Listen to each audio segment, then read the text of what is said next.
ګرانو کتونکو د سوات واقعه د صوبایي حکومت بېحسي د ضلعي سوات انتظامي لاپروايي د هغوی د وړاندې د سترګو د 18 پورې د خلکو قتل او د دې وخت کې لاپته دي په چارسر کې خو یو ماشوم دانیال چې رستم سره تعلق ساته برآمد شوی دی د دې د خلکو سره به خبرې اترې کوو چې د صوبایي حکومت دغه ډرامو ته او دغه اندازونو ته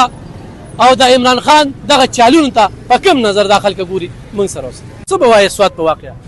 سوات واقعه زما په خیال د دې صوبایي حکومت د ټولو نه زیاته بېغوري ده زیات کمزورتیا ده چې په سوات کې د پنجاب نه راغلي دغه میلمانه چې کبو هغه قطره قطره ماشومان د مور او پلار د اوبو وړل او هغوی د بېبسۍ یو تصویر جوړ شوي و هغوی هېڅ نشو کولی دغلته انتظامیه پرته ده دغلته د صوبایي حکومت زما په خیال ملکن ډویژن خو پی ټي آی کلین سویپ کړی دی هلته خو د سره بل سیټ چا نه دی ګټلی چې عمران خان موږ له نمونې راولي دلته کې دا خلک یا په جیل کې دی نو په جیل کې صوبې خو تباه کړه نو دا خلک هم پکې ګرم دي بالکل د خلکو بېغوري ده د خلکو کمزوري ده خلک چې کومه په انداز باندې هغه سره یار هغه که جیل کې دی نو ټول سیاسي لیډرانو تقریبا جیلونه خوړل دي یوازې عمران خان په لومړني ځل باندې یو سیاسي لیډر جیل ته نه دی تللی نو د هغې نه علاوه د دې صوبې نورې مسایل هم دي صرف د هغه جیل خو مسله نه دي صوبې که نه د دې صوبې د عوامو نور مسایل دي تاسو په ټوله صوبه کې وګورئ په ټوله صوبه کې به یو ترقیاتي کار تاسو ته په نظر رانشي داسې خو نه ده چې عوام دې سوځي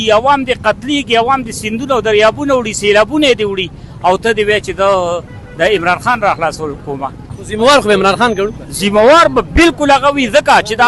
د هغه نه ته زه وایم چې هغه په پنجاب کې بزدار واغېسته د پنجاب هومره لویه صوبه چې هغه کنټرول کول ډېر ګران دي بیا یو داسې ګونګ کس هلته واغېسته چې پنجاب بیا پې تباه و برباد کړ د هغې نه پس د هغه دا فیصله چې پرویز خټک نن ورته کنځل کوي که هو د چا اغېشتې دی ما خو نه دی اغېشتې خو عمران خان اغېشتې و که نن محمود خان ته کنځل کوي نو ما خو نه دی اغېشتې محمود خان ده وزیر اعلی کړی نن ګنډاپور چې څه کوي ذمهوار هغه دی هغه دلته کښېنولی دی دې کې هېڅ شک نشته چې عمران خان کوتاهي او غفلت پکې شته دا د حکومت په مخ سفیر ورکول دي تاسو کومه خبرې وکړې موږ یو بل ویډیو کتاب پر فیسبوک باندې خیدر خان ویډیو وکړې وه و دغه مسله ماته راغلې وه د لیپکاټر باره کې په هغه شپه وه خیدر خان پخپلې وی چې یاره شپه دا اوس لیپکاټر پاسېږي نه خیدر خان پخپله ما دا ودرې وو چې یاره سهار بانګونو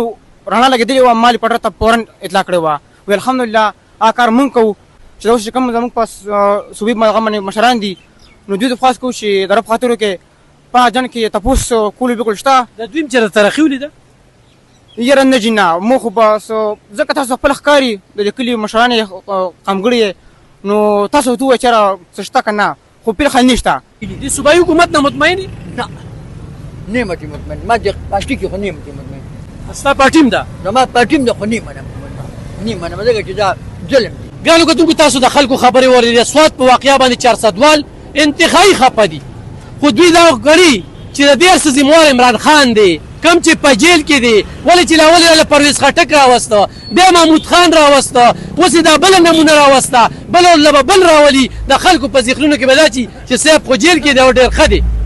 ټوله لوبه چې کومه تحریک انصاف او د هغه لیډرشپ پورې ده دلته کې ځایي خلکو چې کومې خبرې اترې وکړئ په کار دي چې دې نه موږ زده کړه کړو او نور دوکه نشو نور په دې پراډیانو په دغه ډرامو کې را نشو ځکه چې صوبه دې وخت کې انتقایي تباهۍ طرف ته روانه ده او د سوات دغې خلکو سره دغه خلک کلک ولاړ دي